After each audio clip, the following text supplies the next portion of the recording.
It did not take long. Just hours after the results of the midterm elections and that split victory for President Trump, today the president demanded his Attorney General Jeff Sessions resign, and he got what he wanted.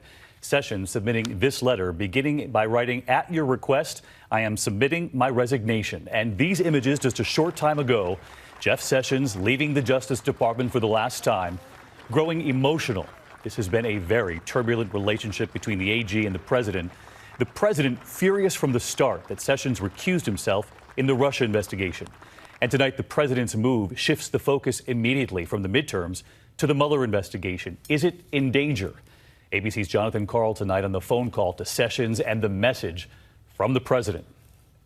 This morning, just before President Trump's post-election news conference, Chief of Staff John Kelly called Attorney General Jeff Sessions with a message from the president: resign today. Sessions has been on thin ice for nearly 2 years. One of Trump's earliest and staunchest supporters, he infuriated the president shortly after becoming AG by recusing himself from the Russia investigation. I am disappointed in the Attorney General. He should not have recused himself. The Attorney General's decision ultimately led to the appointment of Special Counsel Robert Mueller. Trump never forgave him. If he was going to recuse himself, he should have told me before he took the job, and I would have picked somebody else. For months, the president publicly humiliated the Attorney General. Well, it's kind of hurtful, but the President of the United States is a strong leader. Tonight, employees at the Department of Justice applauded Sessions as he walked out of the Justice Department building for the last time. The president quickly named Sessions' chief of staff, Matt Whitaker, as the acting attorney general, tweeting, "He will serve our country well." Whitaker is now the ultimate authority over the special counsel investigation. In the past, President Trump has suggested he wants an attorney general who will protect him. And in Whitaker, he has picked someone who has talked openly about reining in Robert Mueller.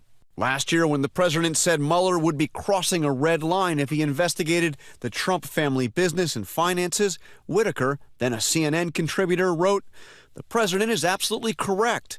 That goes beyond the scope of the appointment of the special counsel." And in a television appearance, Whitaker defended the infamous Trump Tower meeting. Donald Trump Jr., Paul Manafort, and Jared Kushner sitting down with a Russian lawyer they were told had dirt on Hillary Clinton. You would always have somebody from the campaign take that meeting and hear that person out. Whitaker also openly talked about how an acting attorney general could effectively put an end to the Russia investigation. I could see a scenario where Jeff Sessions is replaced with a recess appointment, and that attorney general doesn't fire Bob Mueller, but he just reduces his budget so low that his investigation grinds to almost a halt. And John Karl with us live tonight from the White House. John and I on the air until the wee hours of the morning covering the midterm. John, you're back at it on your beat at the White House. The Democrats are already calling on the new acting attorney general, Matthew Whitaker, to recuse himself from the Russia investigation, given what he has said about it before. Even some Republicans sounding concerned tonight, John?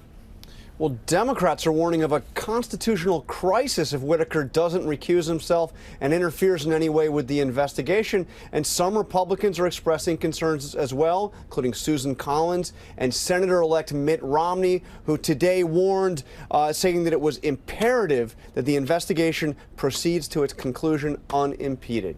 David? John Karl leading us off tonight. John, thank you. Another major question about this tonight. Does this put pressure on Robert Mueller to wrap this up, to issue his findings, with Democrats concerned tonight, some Republicans, as John mentioned, too, over whether this investigation will be protected?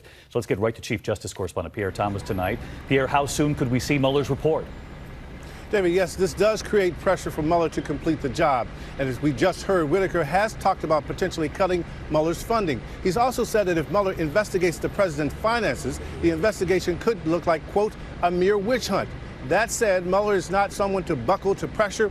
He'll end this investigation when he sees fit. Some of my sources are hoping Mueller will wrap up by the end of the year, with more indictments potentially coming sooner, possibly in weeks or days, David. Pierre Thomas with us live as well. Pierre, thank you.